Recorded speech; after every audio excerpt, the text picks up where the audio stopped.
Political restructuring usually comes in two forms: corrosion or collapse. Tsarist Russia experienced both leading up to their civil war. I look forward to doing timelines based off of set-piece battles that could have gone differently, since the battle is the single point of divergence.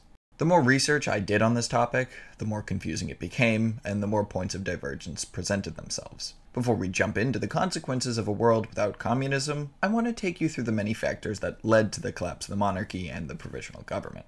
The first question I had to ask was, do we even bother with the February Revolution? The revolution wasn't inevitable, and there were voices for change in the Russian government that were slowly gaining some ground leading up to World War I. The Tsar was also told by everyone he knew not to go to the front during World War I, and yet he did so anyways. If he doesn't, then there's a lot of potential issues that could be avoided by him staying at the capital. Though, given how badly the war was going, I imagine there would still be a liberal coup from the Duma, if nothing else. This is the most likely route to the Tsar staying in power, but there's still no guarantees, as the people already had plenty of grievances before the war, and then those problems were exaggerated by said war, which could easily lead to a revolution still, which defeats the purpose. Unless we change the character of Nicholas II and change a lot about the Russian government leading up to World War I, this point of divergence probably doesn't work out well. So, deciding to keep with the February Revolution, we now have to look at the near endless difficulties faced by the provisional government. Law and order were breaking down during the time of the provisional government, as the middle-class liberals in the Duma doubted the legitimacy of their own power, so they put off addressing most serious issues until they set up a new government. On top of that, Soviets established themselves across the country, and they eventually held a national congress where they set up a central executive committee, which was seen to many as a competing political body to the provisional government. So there was little consensus on how to proceed politically. The provisional government held the state power, but the Soviets held the loyalty of the people, and this led to some very confusing situations over the course of the revolution. On top of that, they decided to stay in World War I while also dismantling the military hierarchy, which was a huge mistake. There was actually a period where the provisional government had locked up several major Bolshevik leaders and forced Lenin into hiding, but then the Kornilov affair happened, basically a military coup, and the provisional government turned to the radical Bolsheviks they had just imprisoned for help, giving them weapons, which backfired almost immediately. It's worth noting here that by 1917, it was more effective to arm peasants and workers than to rely on military units, which had a habit of deserting.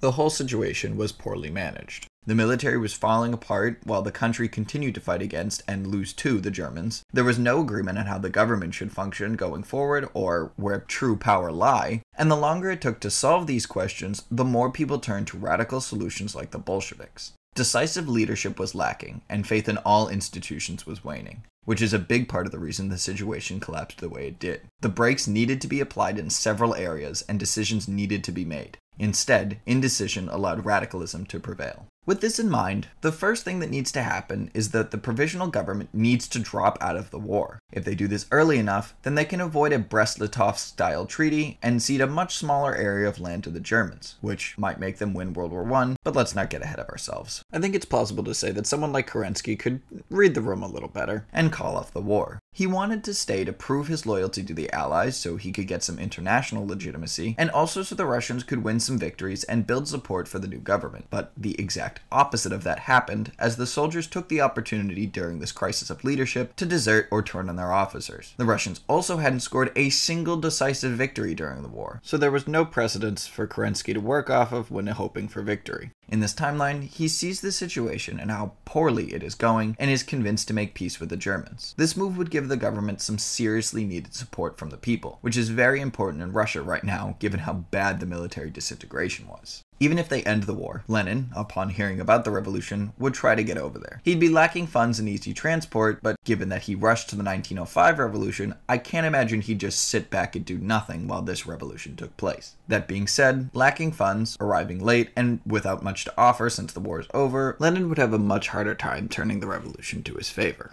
But the revolution is still a huge mess, and it's possible we see a sort of Napoleon figure come out of this who makes sweeping reforms and mobilizes the masses like never before. But this is an unlikely scenario. The more obvious one is that eventually a constitutional monarchy is set up and stability is restored. But this is a thought experiment, and we're going to look at both options, as unlikely outcomes happen regularly in history. First, we'll look at the future of Russia under the constitutional monarchy. I imagine the role of the monarch would be very much curtailed. Given how much power was in the hands of the czars prior to this, he might get some veto powers, but beyond that his position would be mostly ceremonial, with the Duma controlling most of the country. The nation would continue its slow but steady urbanization, and perhaps the process would be sped up a bit now that the nobility has been sidelined, if not completely eradicated, but there's no guarantees. The military would have to be reformed in the meantime, and it's highly likely that areas such as Finland and the Baltics would break away during this period and probably get away with it, although Ukraine and Belarus would have to be forced to stay given how deep they cut into Russia proper.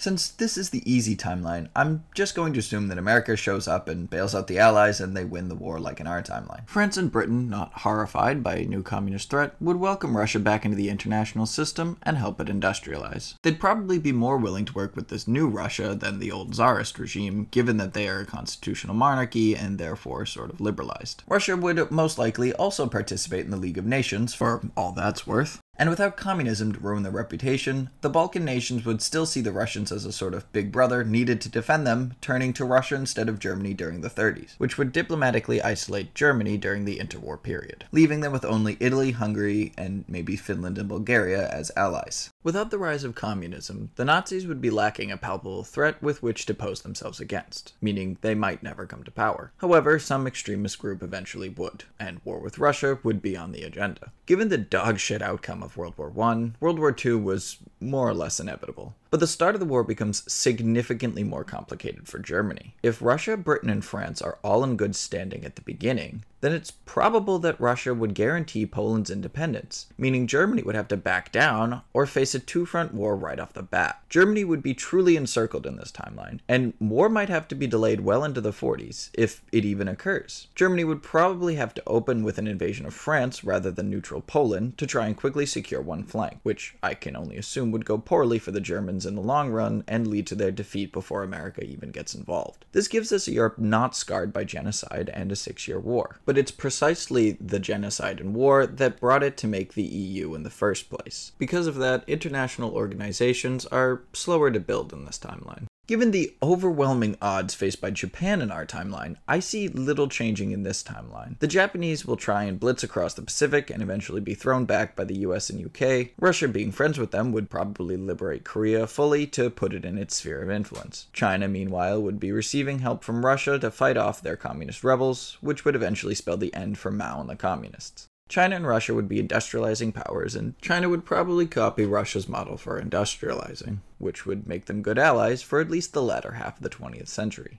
I don't know if Russia would have the capacity for nuclear weapons as early as in our timeline, but I imagine they'd get them by around the 60s at the very latest. Decolonization would probably take longer in this timeline, though I think it would still happen. In many ways, this is a better timeline, or at the very least less tense. Europe isn't scarred by the events of World War II, which, even if it does break out, will be so stacked against Germany that it won't ruin as much of the continent.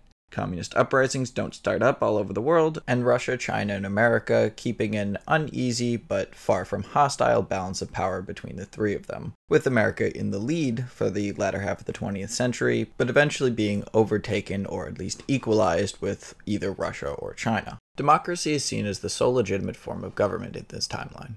But now, we look at the fun timeline. In this timeline, our Napoleon stand-in will be Kornilov, who isn't a great choice, but he'll have to do. For those of you who don't know, this confusing event took place in the middle of the revolution, where some weird messages were exchanged between Kerensky and Commander-in-Chief Kornilov, and then Kornilov was marching on Petrograd, which is why Kerensky let out all those Bolsheviks to help save him. Turns out that was completely unnecessary, because Kornilov lost a large number of troops before even making it to Petrograd. So Kerensky basically just handed a bunch of loaded guns to the Bolsheviks so they could immediately betray him. I don't know why there aren't more movies about historical events. Now, we don't know exactly why Kornilov marched on Petrograd, but it probably wasn't due to some crazy desire to take over the government. But we're not really sure.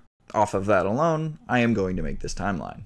The timeline works out the same as ours, except Kerensky doesn't ask the Soviets for help or arm them, fearing their betrayal. And Kornilov is able to take control of the Petrograd Soviet. How does he keep his army together? He doesn't. He calls on peasants and workers to help him make peace. To do that, we have to make him a bit more charismatic and increase his will to dominate Russia. I know that's a very vague thing to add and probably seems like a bit of a cop-out, because it kind of is, but we're here now, so just roll with it. Kornilov, seeing how much he was able to get done by arming the common folk, starts doing that in earnest and pulling more common people to his cause. Without a reliable army and knowing that all these peasants are not willing to fight the Germans, he has to call off the war. After using the Duma to make reforms, giving land to peasants, and distributing food, he calls on them to restore the glory of Mother Russia by putting down rebellions across the empire, particularly in the Ukraine, where the food he needs is. Kornilov would have to let Poland go, as it is under German occupation, but he could manage to take the Baltic states, Finland, Ukraine, and Belarus. Now, you might have the good sense to think, wait, these countries didn't break away until months after the Kornilov affair, and you'd be right. But I get the impression that if some military dictator came to power in Russia, these places would still desire self-rule and try to break away like in our timeline. In this timeline, Russia retains similar borders to the Tsarist era, minus Poland, and Kornilov would keep the Duma as a representative body, but curb their power. He goes about reforming the military, shoring up the fringes of his empire, and recruiting people from all over, giving them certain cultural freedoms, Kornilov himself being from Central Asia. This would not be a Russia that Europe would trust, and it's entirely possible that France and Britain would intervene. But I'm confident that Kornilov would be able to fight them off and keep Russia together. The real fun in this timeline comes when Japan starts to menace China. Kornilov was actually the military attaché to China from 1907 to 1911 and met with Chiang Kai-shek personally. He would probably help them against communist insurgents and pull the Chinese warlords to the nationalist cause. He'd come to China's aid if Japan tried to seize Manchuria. The Japanese might think twice about an invasion, but given that the Mukden incident was probably not sanctioned by the government anyways, it's entirely possible that Japan, who hates both China and Russia, and thought about fighting both of them in our timeline, would fight both behemoths in this timeline. This would lead to war in Asia with Japan on one side and China and Russia on the other. How well this war is conducted on the part of the big boys is irrelevant. They'd eventually be able to kick out Japan with sheer numbers and possibly seize Korea, although it might take a few years given Japan's comparative industrial strength. The Russo-Chinese alliance would be sealed in a formal treaty, and the alliance would be frightening to the Western powers. This Asiatic alliance might be enough to pull Germany into the same camp as the West, as they would want a strong Germany to counter Russia and act as a buffer zone. This would lead to several potential issues. If Russia invades an independent Poland, then Germany, France, and Britain might stand in alliance against Russia. If Germany invades Poland and sparks a war with Russia, then the West has to decide if they'll back Germany or not. From here, I'm not really sure where the timeline will go. Let me know what you think in the comments. Well, I hope you guys enjoyed the video. I know it took a little while. I've been busy the past couple weeks, but hopefully it was worth the wait. If you did enjoy the video, please be sure to like and subscribe. My next video will be what if Trotsky took over the Soviet Union, so stay tuned for that wild ride.